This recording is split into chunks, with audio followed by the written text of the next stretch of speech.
everyone, it's me, Dr. Steve, and I've got a special invitation for you if you'll be in Las Vegas for the Bitcoin conference. Now, I'm hosting an exclusive welcome dinner there on May 27th called the Golden Age Gathering. Then the next night, on May 28th, we're going to have scotch and cigars at a great Vegas cigar ball. It'll be an incredible night with courageous conversation and a live Q&A session. You even get a signed copy of my best-selling book over here and a premium Turley Talks Golden Age cigar. Best part, if you're a Courageous Patriots Club member at the gold level, your ticket's already free. Space is super limited, so head on over to goldenagesummit.net/Viva-Liberty.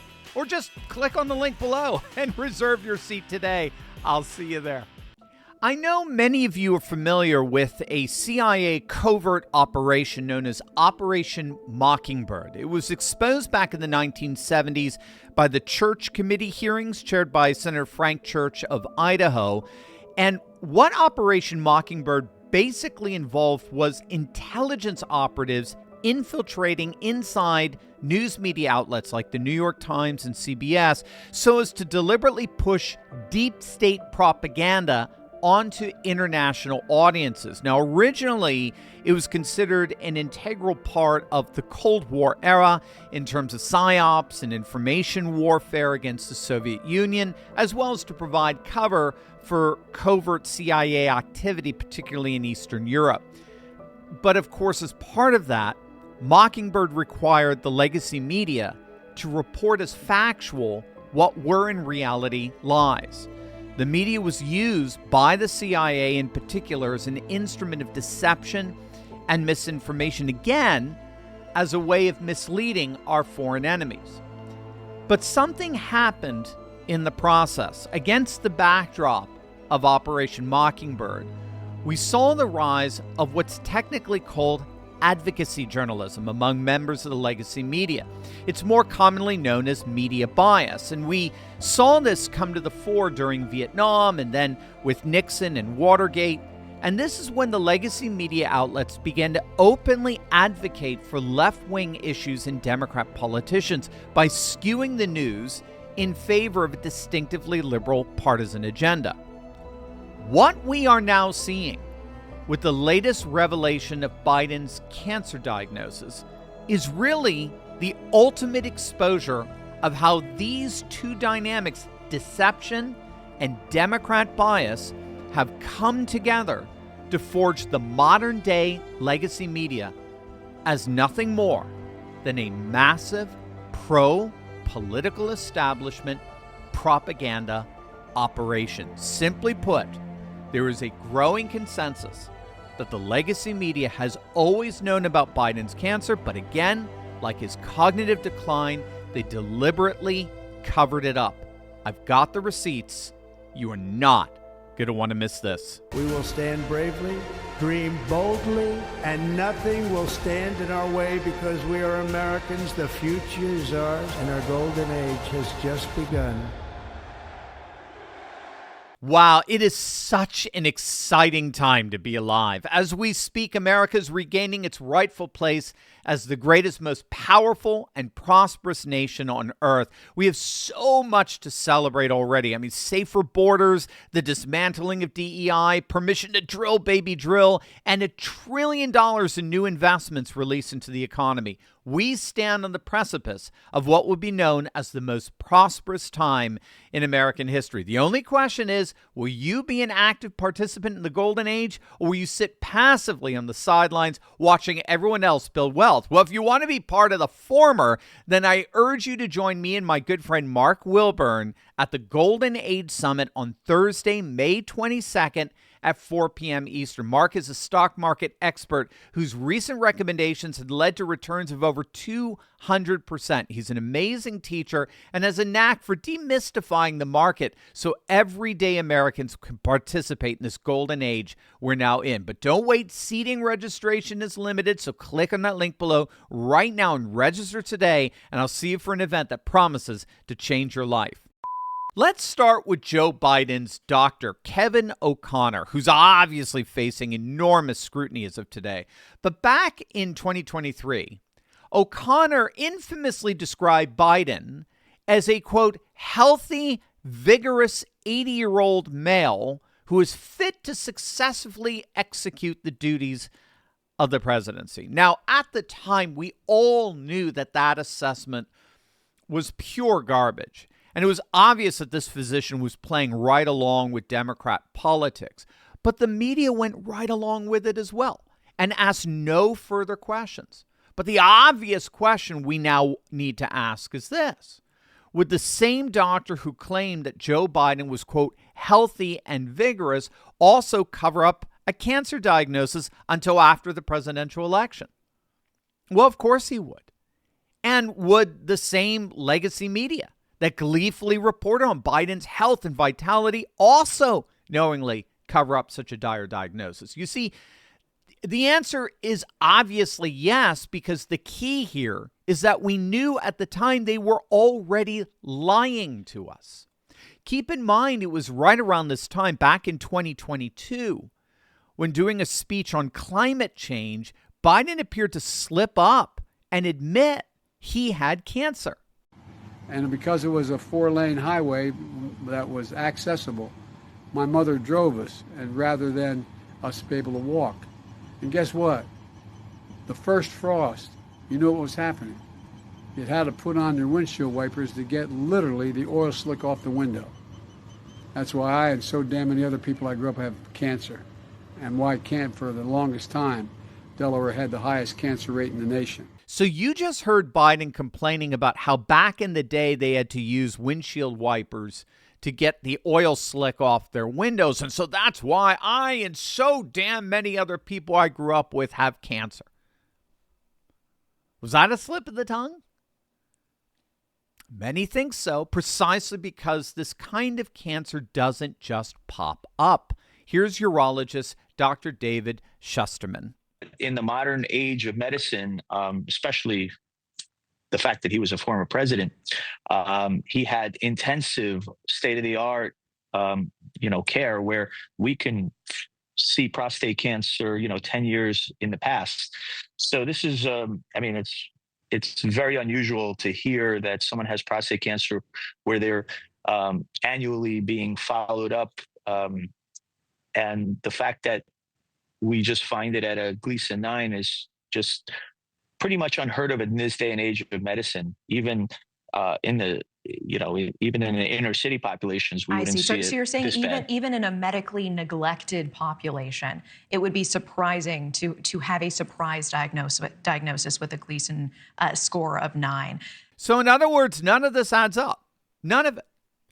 Even if Biden had a history of neglecting doctors, it would still have been near impossible for him to have a sudden diagnosis of a Gleason score 9, which is used to grade the development of prostate cancer. So once again, we're being confronted with these fantastical scenarios that we're just supposed to believe and accept because it's being reported by a legacy media that assumes itself to be beyond reproach.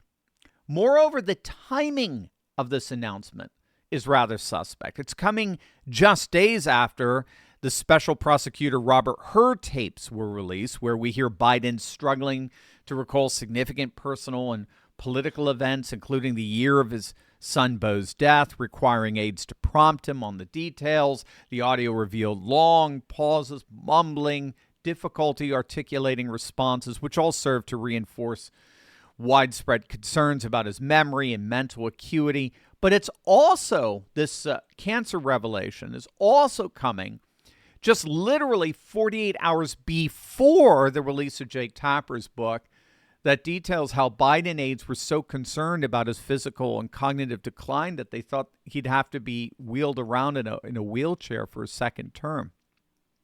So the question here is this.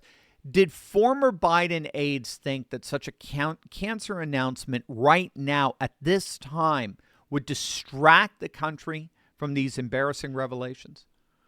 We're certainly seeing a number of prayers and accolades and encouraging words pouring in on Biden's behalf, even from President Trump. We're hearing David Axelrod saying, we need to put away all this rhetoric or all this inquiry about Biden's cognitive state when he was president, in order to commemorate the solemnity of this moment.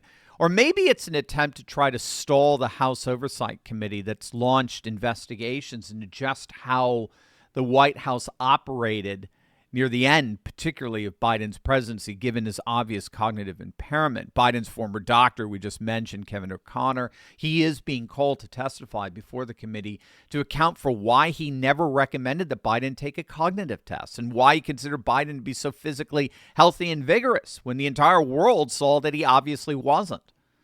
The congressional committees also called as well White House staffers who oversaw the infamous AutoPen, the mechanical device that replicated Biden's signature, and they're going to try to get to the bottom of precisely who authorized his signature on executive orders and pardons.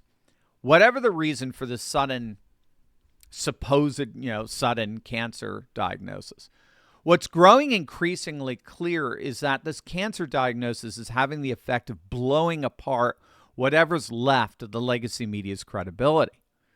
Now, up until this point, the legacy media, led by Jake Tapper, has been trying to distance itself from Biden's inner circle, basically throwing Biden's inner circle under the bus. The legacy media unilaterally are claiming that they were lied to. Right? It was the Biden administration that was guilty of the cover-up, not the legacy media.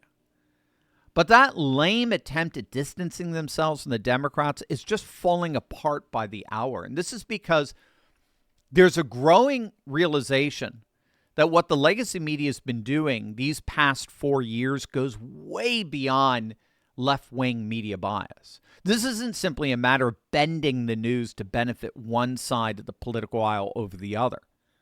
What we have been witnessing over these last 4 years is emphatically not bias. This was blatant deception. This was not bias. This was deception. This involved lies. We're told things about Biden that were emphatically not true, that the media knew was not true. We were told, of course, it all started with the Hunter Biden laptop. We were told it was Russian disinformation. We were told that Biden had a stutter and that the Trump campaign was insensitively exploiting that. We were told that video footage clearly capturing Biden's physical and mental degeneration were cheap fakes or misleading edits. We were told that this was the best Biden ever, that he was cogent, that he was physically strong, mentally fit. We were told lie after lie after lie after lie after lie, straight from the lips of every anchor from every single legacy media outlet. But they didn't just lie. They concealed. They deliberately suppressed all the information that's now coming out about Biden. The Hur tapes are just the beginning. Now, of course, we're getting a sense of a cancer cover-up over these last several years. Again, the legacy media knew Biden had difficulty recognizing familiar faces. The media knew he had been mentally failing for some years, and yet they covered it up. They suppressed it. But it gets worse. It's not just the blatant lying. It's not just the deliberate suppression and concealment. The legacy media also consistently gaslit their dwindling audiences. Take a look at this headline from Politico. This is a perfect example, and unfortunately, it was all too common. Conservatives see a conspiracy around Joe Biden's stumbles.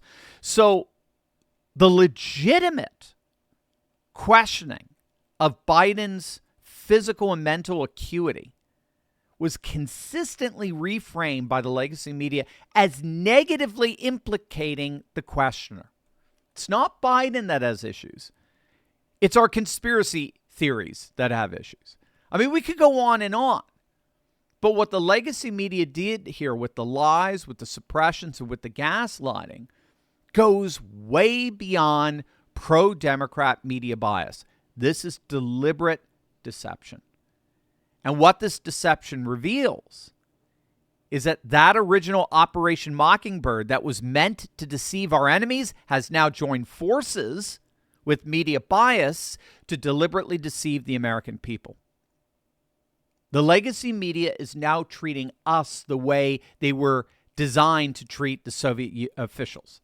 They were lying to and trying to manipulate us in a manner comparable to how they sought to mislead a foreign enemy. Now, we, of course, already knew that, thanks to the Twitter files, the extent to which three-letter agencies had infiltrated the news coverage on social media outlets like Facebook and Twitter. But now this cancer cover-up, I mean, this is just stealing the show. This is it.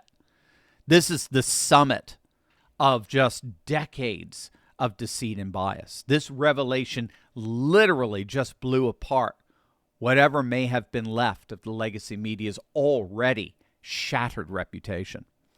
Ironic how the end of Joe Biden may be the occasion for the end of the legacy media as well.